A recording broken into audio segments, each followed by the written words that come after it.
Part 1, The Cracks in Paradise. Hey Reddit. I never thought I'd be the guy typing one of these. Honestly, I used to scroll through this subreddit thinking, that sucks, but that could never be me. Yeah, well, here I am. Let me set the stage a bit. I've been married to my wife, Claire, for 7 years. We met at a friend's barbecue. She had this wild laugh, the kind that made everyone turn their heads. She was smart, sharp-tongued, sexy, and had this confidence that sucked you in. She picked me, and I thought I hit the damn jackpot. We got married after 2 years of dating. I was working in IT and she was a nurse, night shifts mostly. Life wasn't perfect, but we had our routines, our inside jokes, our lazy Sundays. We even tried for a kid for a while, but nothing came of it. That was hard, especially for her, or so I thought. About a year ago, things started to change.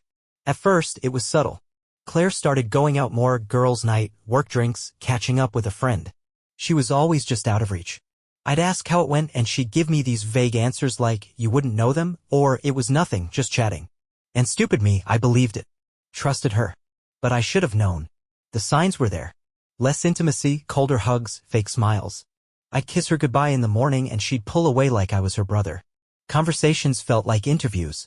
I'd talk and she'd nod while scrolling her phone like she was waiting for me to shut up.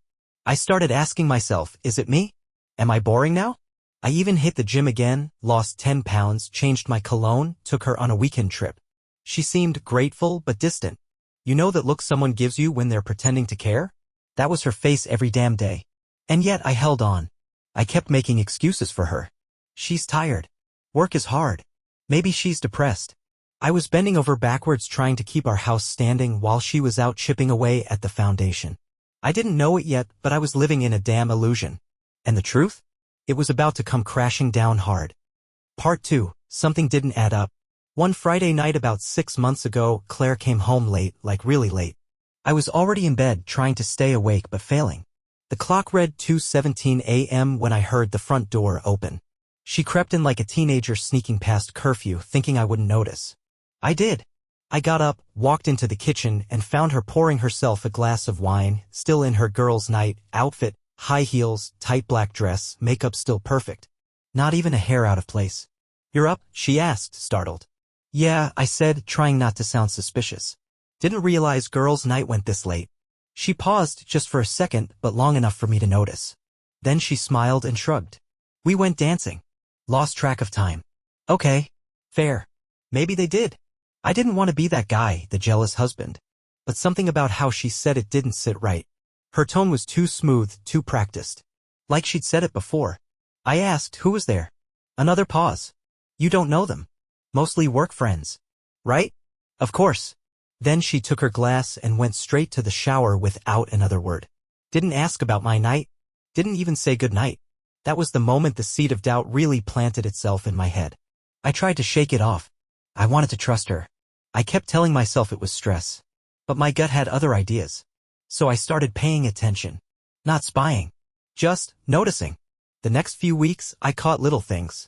Her phone? Suddenly on silent all the time. Her laugh? Louder when she was texting. The bathroom door? Locked more often even when she was just brushing her teeth. One night, I passed by the bedroom and saw her quickly flip her phone face down when I walked in. I joked, what, you got a secret admirer? She laughed, but it wasn't her usual laugh. It was tight. Forced. Please. If I had a secret admirer, I'd run for the hills.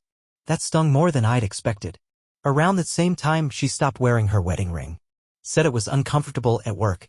Yeah, okay. 7 years it wasn't a problem, but now suddenly it is? Still, I kept quiet. I didn't want to accuse her without proof. I needed to know because deep down I already did. So, I started planning. I wasn't proud of what I was about to do, but I couldn't live in the dark anymore. I needed light even if it burned. Part 3, I opened Pandora's damn phone. I'll be honest, I wrestled with myself for days before I did it. I'd never gone through Claire's phone before. Ever. I believed in trust even when it was killing me. But one morning she left it on the kitchen counter when she went out for a jog. She rarely did that. No lock screen notifications. Silent mode. I stared at it like it was a loaded gun.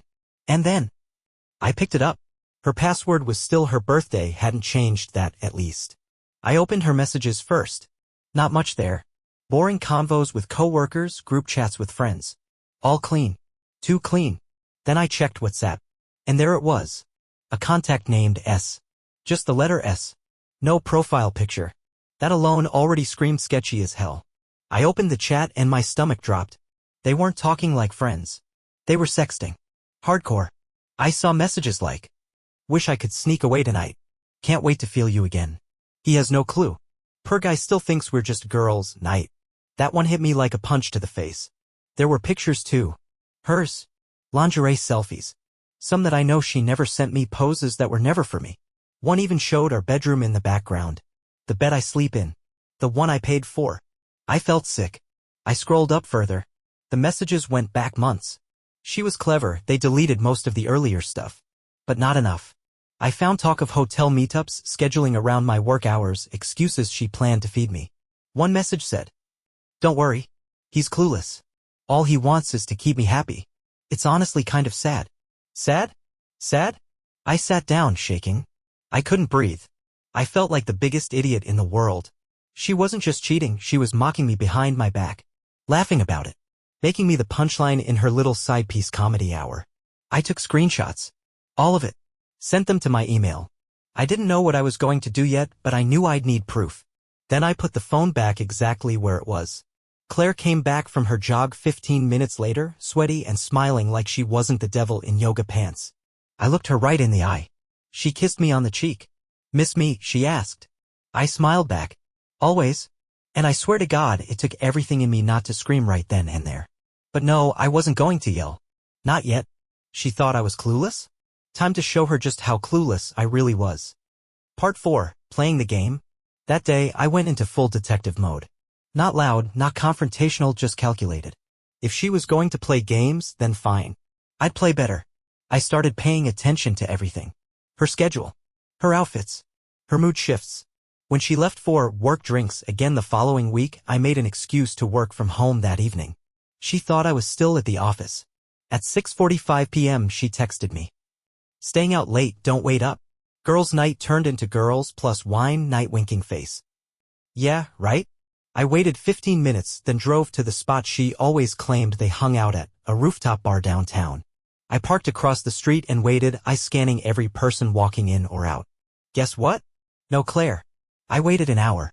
Then I checked the Find My iPhone app. We'd set it up years ago for security. She never disabled it. Her phone? Nowhere near that bar. She was in a hotel downtown, one of those boutique ones with fancy lighting and overpriced drinks. I zoomed in. Room level, 3rd floor. I just stared at the screen, hands gripping the steering wheel so tight my knuckles went white. She wasn't even trying to hide it anymore. That night, she came home around midnight. Smelled like perfume and mint gum. Freshened up before she walked through the door. I was sitting on the couch, pretending to be half asleep watching Netflix. She acted surprised. "Still awake?" she asked, all sweet and casual. "Yeah," I said. "Couldn't sleep." She flopped down next to me, put her legs over mine like everything was normal. I almost flinched. I don't think I've ever hated someone more than I did in that moment. Not just for cheating, but for lying so easily, for using my trust like a doormat, for thinking I wouldn't figure it out. I didn't say a word. I wasn't ready. Not yet. But I was getting there. I started documenting everything. Dates, times, locations. Took screenshots of her texts when I could. I even bought a little voice recorder and slipped it under the passenger seat of her car. Paranoid? Maybe. But paranoia is just pattern recognition when you're right. And trust me, I was right. What I didn't expect was who S really was. And when I found out, let's just say, the betrayal hit me twice as hard. Part 5. The truth behind S. So let's talk about S. For weeks, I assumed it was some random dude. Maybe a coworker. Maybe someone she met at a bar or online. I didn't really care, scum is scum. But then something happened that changed everything. One day, I was out grabbing lunch and bumped into my old friend Jake. We've known each other for over a decade, but life happened and we drifted. He used to come over a lot back when Claire and I first got married. They always got along well, too well, in hindsight. We chatted for a few minutes, just catching up. Then, totally out of nowhere, he says, "Hey man, I ran into Claire a while back, actually. Looked great. She said you two were doing well." I raised an eyebrow. "Oh yeah? When was that?" He paused, thinking. Maybe 2-3 weeks ago? We were at that little wine bar off 8th. She was there with a friend. Didn't stay long." I nodded, pretending to be chill. But my heart was pounding. That was one of the nights she said she was out with Amy, her nurse friend. Wine bar off 8th? That's not Amy's scene. Later that night, something clicked in my brain. Jake's last name, Sullivan. S. I went straight to her WhatsApp chat with S. Scrolled up. Looked at the contact info. No picture, of course. But the phone number?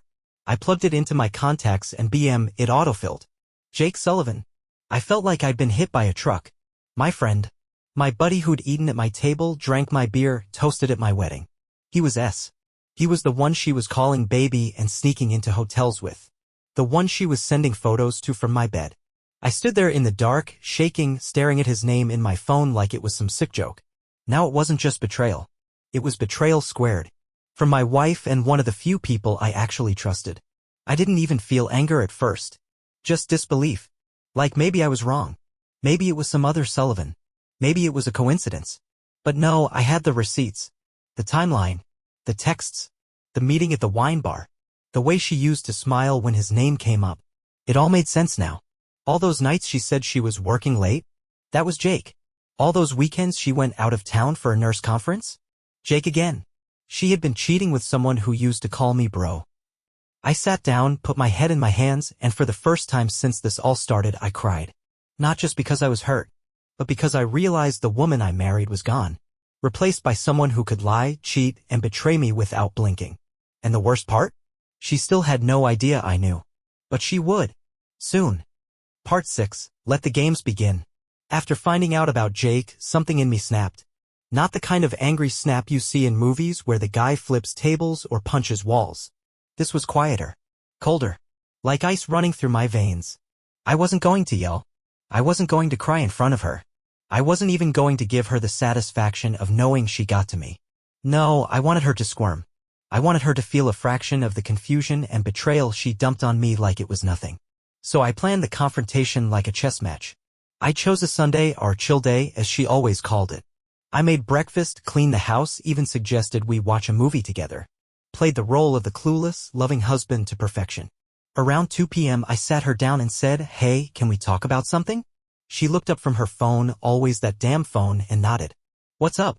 I pulled out my iPad and opened the file I'd been building for weeks. Screenshots. Hotel booking confirmations. Text messages.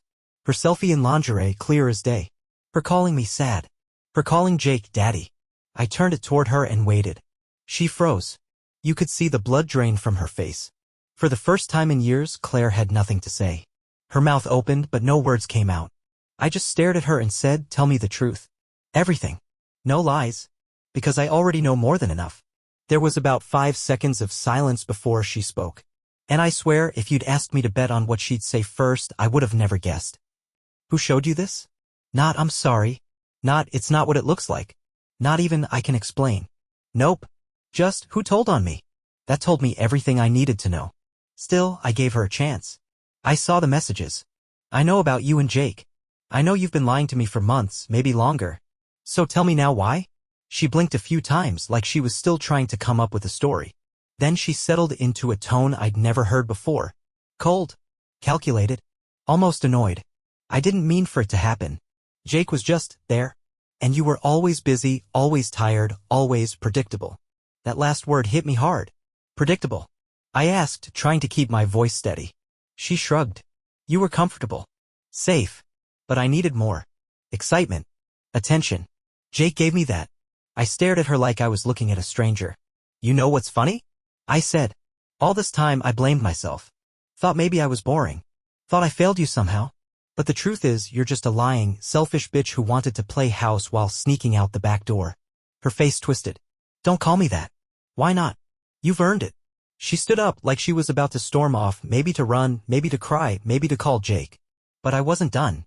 "You're not going anywhere," I said calmly. "Sit down. We're not finished." And for once, she listened. Part 7. The emotional landslide. So she sat. And for a second, it felt like time stopped. Just me and her, the woman I married, the woman who lied to my face for months, sitting in complete silence. You could hear the hum of the fridge, the ticking of the wall clock, the tension thick enough to cut with a knife. I was shaking, but not visibly. It was all internal. Like something in my chest was trying to claw its way out. My heart? My pride? My sanity? Who the hell knows? "You cheated on me," I said, more to myself than to her. "With my friend. In my house. You used me. She rolled her eyes. It's not that black and white. That's when I snapped. Are you serious right now? I said louder.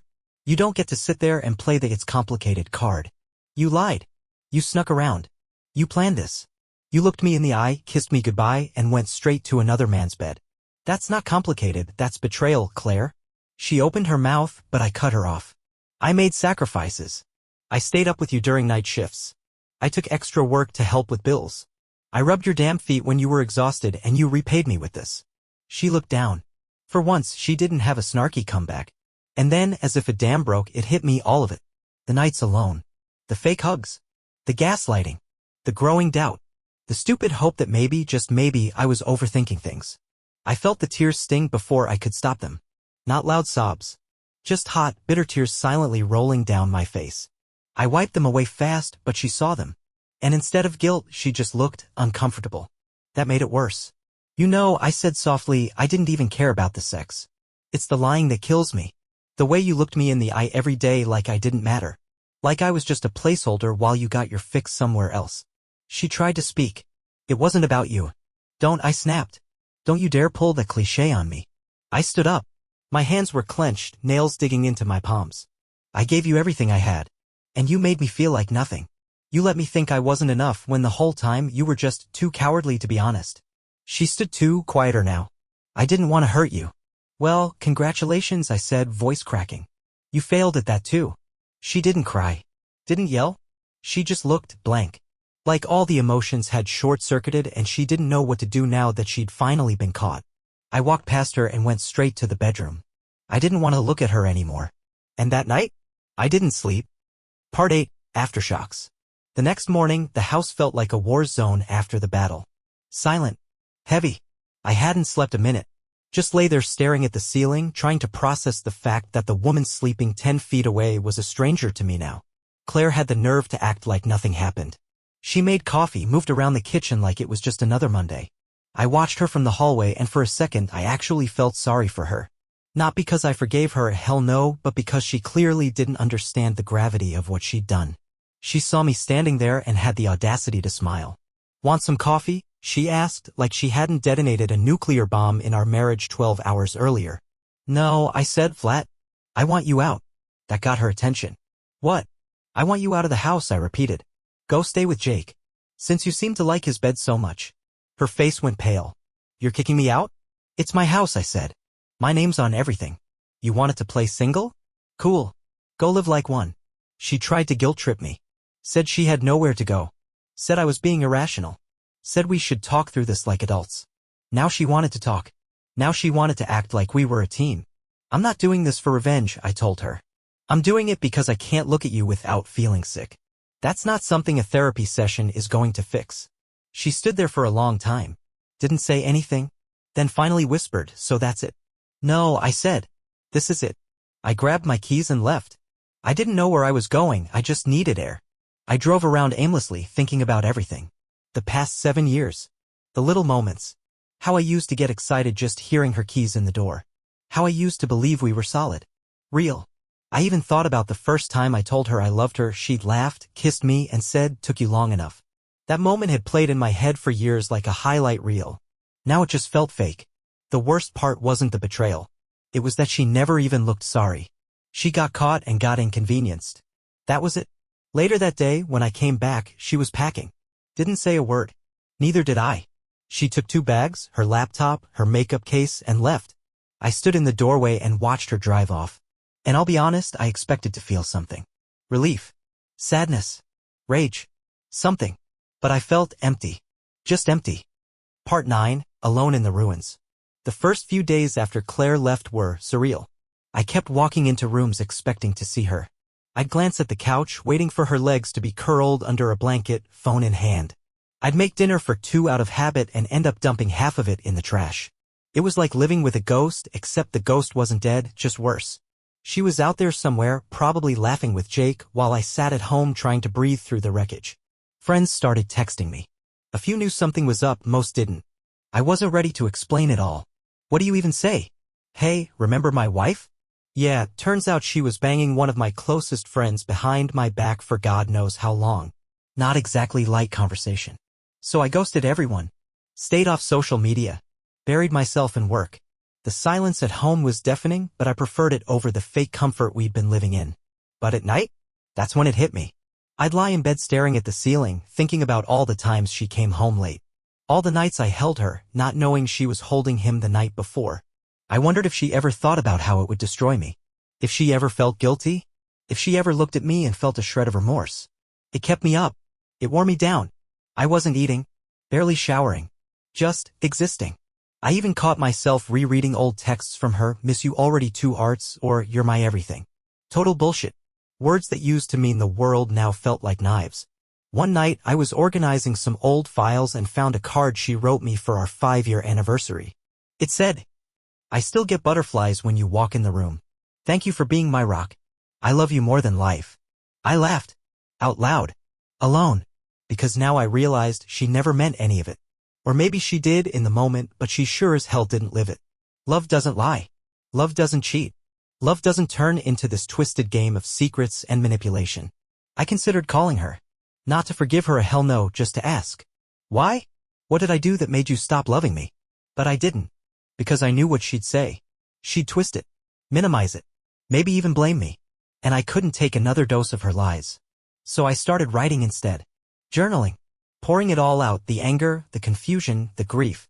I know it sounds cliché, but it helped. Just seeing the words on paper made it feel real. Made me feel real again. Because for weeks I didn't. I was a shell. But something was slowly shifting. The sadness wasn't gone, but it was starting to share space with something else, a quiet kind of strength. The kind that says, you're still here. You're still breathing. You're not done yet. Part 10, the cracks begin to heal. A few weeks passed. The house didn't feel like ours anymore.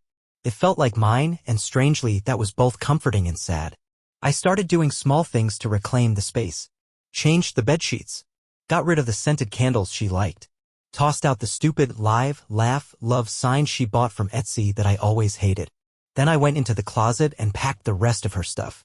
I didn't burn it or smash it or do anything dramatic. I just folded everything, boxed it up, and shoved it in the garage. It wasn't about revenge. It was about taking my space back, piece by piece. She texted me once. Just once. About a week after she moved out. "Hey. Just wanted to say I'm sorry. I didn't mean to hurt you." I stared at it for a solid 10 minutes. My hands hovered over the keyboard a dozen times, but I never typed anything. What could I say?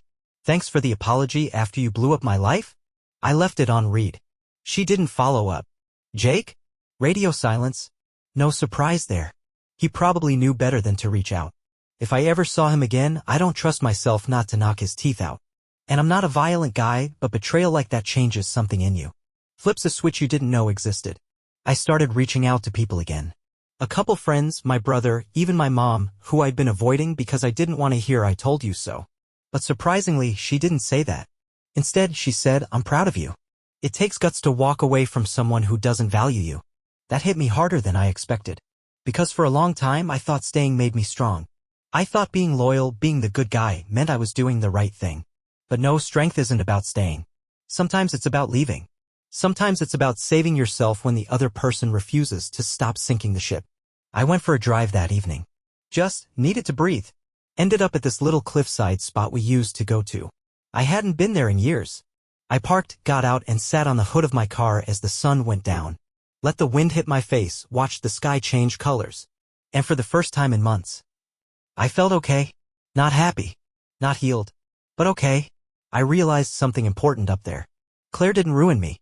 Yeah, she broke something. But not everything. Not the part of me that's kind. Or honest. Or capable of love. That stuff's still here, maybe even stronger now. She just reminded me how not to treat someone. And what I will never tolerate again. Part 11. Closure isn't a conversation. I used to think closure was something you get from the person who hurt you. Conversation. An apology. Some kind of grand, emotional reckoning where they sit you down, admit everything, cry a little, and set you free. But that's not how it works. At least not for me. Closure didn't come from Claire. Came from me. From finally realizing I didn't need her version of the story anymore. I had my own. And it was enough. Still, part of me wanted to see her. Not to beg or yell or rehash anything. Just to look at her. To see if the weight of what she did lived on her face the way it lived in my chest. I didn't reach out, but the universe had its own plan. I ran into her. At the grocery store of all places, just a few blocks from the house she no longer lived in. She was by the produce section holding a damn avocado. Our eyes locked, and for a second, I swear time stopped. She looked different. Not in some dramatic makeover kind of way. Just off. Less polished. Like someone trying to hold their composure with duct tape. I gave her a small nod, polite but distant, and kept walking. She followed me. Hey, can we talk? I didn't stop walking. What's left to say? She looked around. Not here. Can we grab coffee or something? I turned to her and said, calm as ever, I don't drink coffee with people who stabbed me in the back. Her eyes watered, and for a moment, I saw the tiniest flicker of regret. Maybe it was real. Maybe it was just guilt catching up with her. I didn't mean for it to happen like this, she said. You keep saying that like it was some accident. I said. You made choices.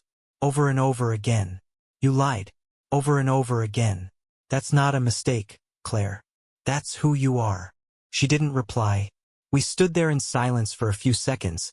Then I said, I don't hate you. I just don't care anymore. And I meant it. I walked away, didn't look back. Didn't check if she cried.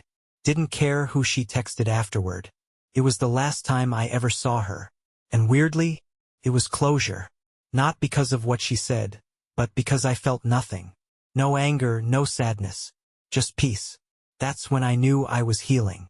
Not fast. Not perfectly. But healing. Part 12, Rebuilding Me. After that run-in with Claire, something shifted in me, and not in a dramatic movie montage kind of way. It was subtle. Quiet. Like I could finally exhale after holding my breath for months. I started doing things I hadn't done in years. Took a weekend trip alone to a cabin up north. Hiked. Read.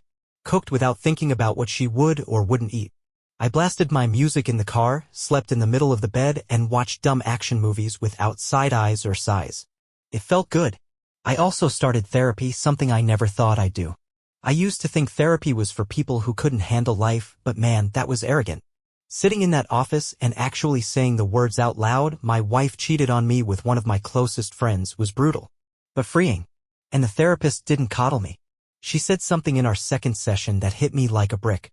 You're grieving the relationship, yes. But you're also grieving the version of yourself that believed in it. Damn. That was it. I wasn't just heartbroken over losing Claire. I was heartbroken over losing who I was with her. The guy who trusted without question. The guy who thought he was building something solid. That guy died the moment I found those messages.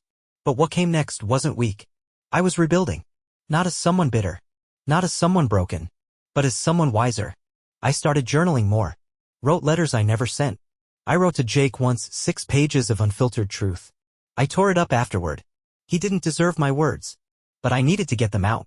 I also started going out again. Slowly. Grabbed drinks with my brother. Hit a baseball game with coworkers. Rejoined a local cycling group I used to ride with before marriage life took over. And yeah, I got attention from women. I wasn't looking for it, but it happened. Some were flirty. One even asked me out. But I wasn't ready. Not yet. Because this part of the journey? It wasn't about filling a void. It was about remembering who I am without her. Without anyone. And the more time passed, the more I realized. I like this guy. He's honest. Stronger than he thought. A little scarred, maybe, but still standing. Claire shattered something in me. But she didn't destroy me. I was still here. And for the first time in a long time, I actually looked forward to what came next. Part 13, The Turning Point. Healing isn't linear. That's one of the biggest things I've learned through this whole mess. Some days you wake up feeling like you've conquered the world. Other days, some stupid song or smell or memory comes out of nowhere and knocks the wind out of you. But eventually, the waves get smaller. I remember this one specific morning, cold, gray, nothing special, when I made coffee and realized I hadn't thought about Claire once the entire day before. Not even a flicker. Not when I brushed my teeth. Not when I crawled into bed alone. Nothing. And when I did think of her, right there with that mug in my hand. I didn't feel pain. I didn't feel rage. I just felt nothing. Like she was someone from a story I used to know. That's when I realized I was finally free. She didn't live rent-free in my head anymore. Her betrayal wasn't the soundtrack to my every thought. I wasn't walking around defined by what she did to me. I was just me living my life again. And man, what a moment that was. I celebrated in the dumbest way possible, went to the store, bought myself the most expensive steak I could find, grilled it up, and sat down with a glass of whiskey like I just won an award. In a way, I had. Because surviving betrayal? That's a damn achievement. And then came the real test. A mutual friend, one of the few who stayed neutral, invited me to a get-together. Said Claire and Jake might be there. I thought about it for a second. And then I said yes. I showed up, head held high. Wore a jacket I knew I looked good in. Not to prove anything to them, but to prove something to myself. That I could walk into a room where they existed and not let them ruin it. And sure enough, they were there. Sitting in the corner like nothing had happened, chatting like two people who thought they'd won. They looked up when I walked in. Jake gave that awkward half-nod. Claire didn't even meet my eyes. Good. I didn't need her to. I spent the whole evening talking, laughing, being me. Not once did I acknowledge them. Not once did I let them matter. And at the end of the night, I left smiling. That night, as I lay in bed, I realized I wasn't just healed.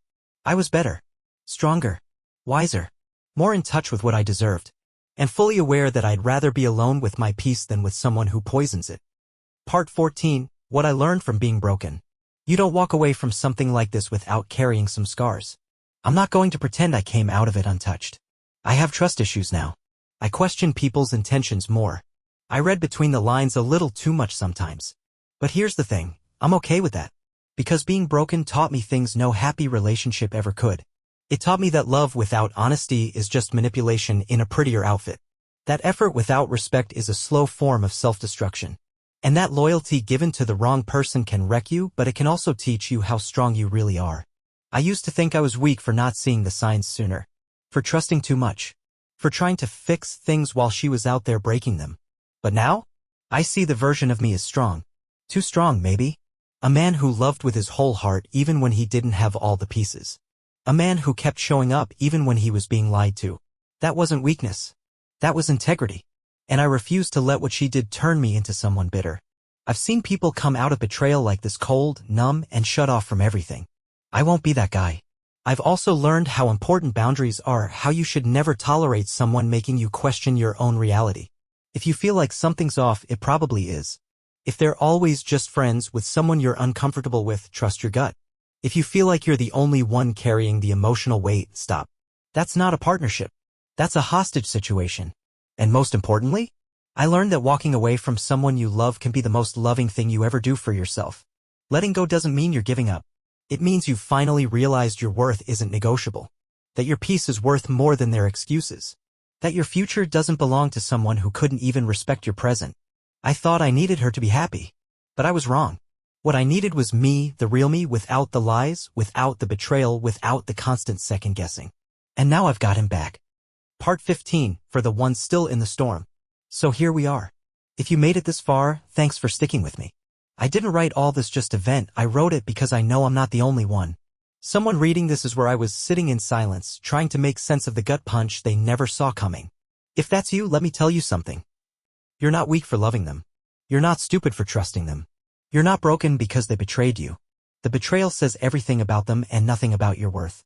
People like Claire? They don't cheat because you weren't enough. They cheat because they weren't enough, not enough to face themselves, to be honest, to communicate, to be decent. Lying is easy. Cheating is easy. Taking responsibility? That's hard. And it's something they usually never do until it's way too late. So if you're in the thick of it, if you just found the texts, just had the fight, just moved out or kicked them out, listen to me. You're going to survive this. You might not believe it now. Hell, I didn't either. I thought I'd collapse. I thought my life was over. But the truth is, this might be the start of your life finally getting honest. Because when everything fake falls away, all that's left is real. Your real friends. Your real strength. Your real identity. You get to rebuild on your terms, brick by honest brick. And maybe one day, like me, you'll wake up and realize you're not thinking about them anymore. That their name doesn't sting. That your chest doesn't tighten when you pass that restaurant or hear that song or open your closet.